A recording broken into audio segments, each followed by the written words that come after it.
NCERT का ये उदाहरण जो 2024 में 4 नंबर में यूपी बोर्ड एग्जाम में पूछा जा चुका है। तो इस न्यूमेरिकल को तो हम सोल्व करेंगे और इसी से मिलते जुलते कुछ न्यूमेरिकल आपको देंगे और आप उन्हें खुद से सोल्व करोगे। तो चलिए फिर कॉपी और पेन निकाल लीजिए और सोल्व करते हैं आज का अपना ये न्यूमेरिकल। हमें दिया है प्रथम कोटि की अभिक्रिया को समझाइए।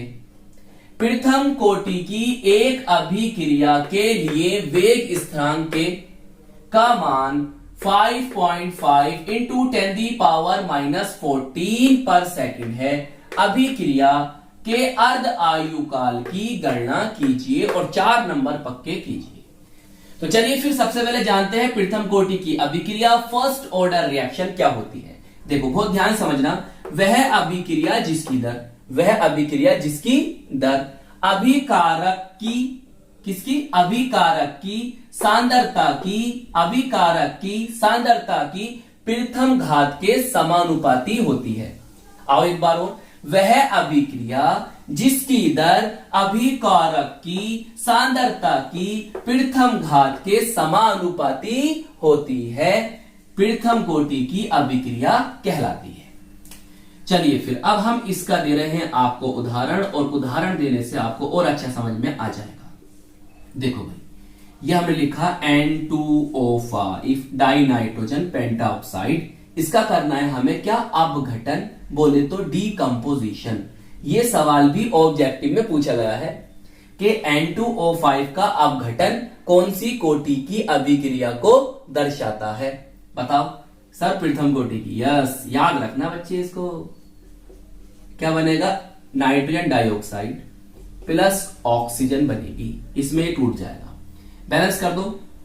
यहां 2 लगाओगे, नहीं यहां 2 नहीं लगेंगे, यहां लगाओ 2, तो 2 दूनी 4, तो 4 यहां लगा दो। देखो बैलेंस हो गई क्या, 5 दूनी 10, 2 चौक 8, 10 सही बैलेंस है।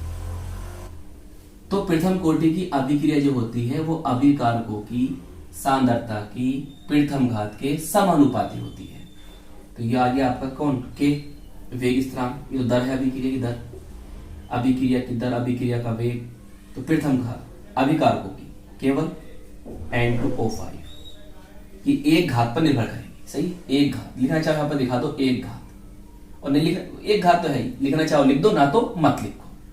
सही, तो अभिकारकों की प्रथम घात पर निर्भर करने वाली अभिक्रिया प्रथम कोटि की होती है अभिक्रिया। चलो इतना नोट करो, आगे चलते हैं फिर। जी सर, कितना दे रखा है जरा लिखो। Sir K is equal to 5.5 into 10⁻⁻14 और पर सेकंड, या सेकंड इनवर्स 1, या सेकंड की पावर 1। वैसे पर सेकंड मैं तो पढ़ता हूं इसको, और यही बेहतर है पढ़ना।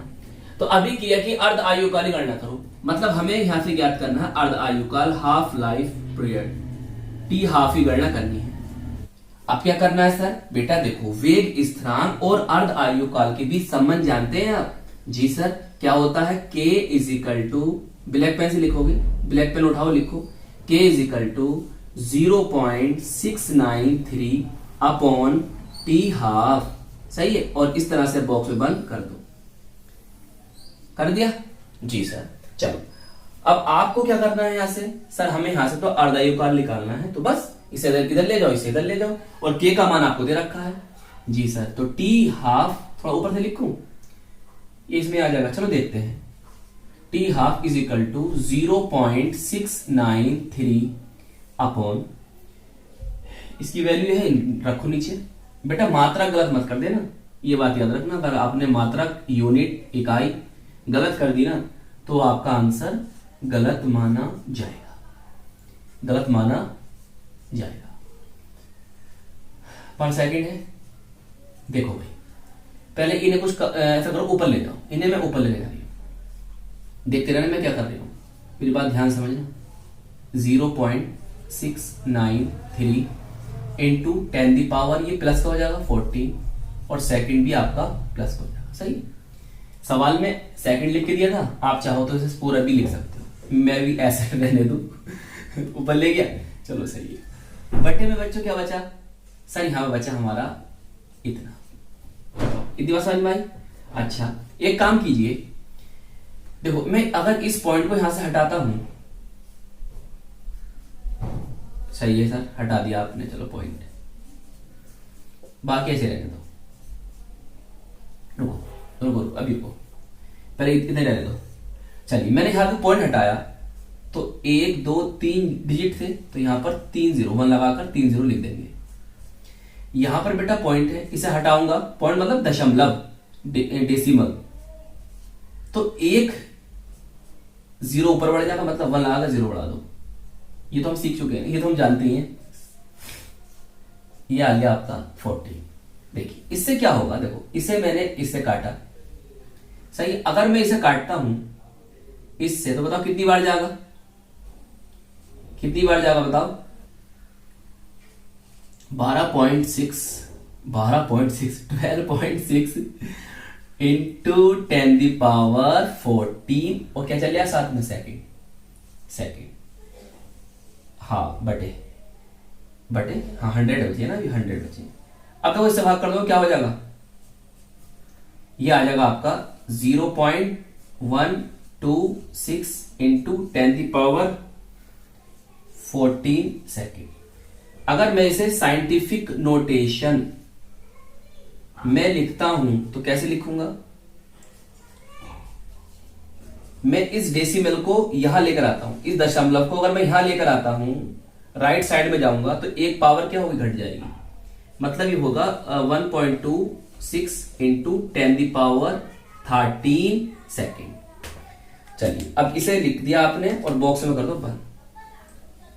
आप क्या करेंगे, रुक जाओ बेटा, अभी बताते हैं आपको क्या। अरे रे रे रे, ये नहीं चलेगा सर आपका।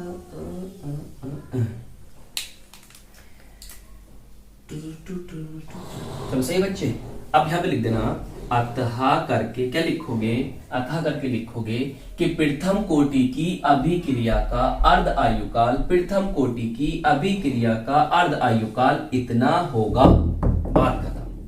चलिए नोट कर लीजिए, अब इन न्यूमेरिकल्स को आप खुद से सोल्व करोगे।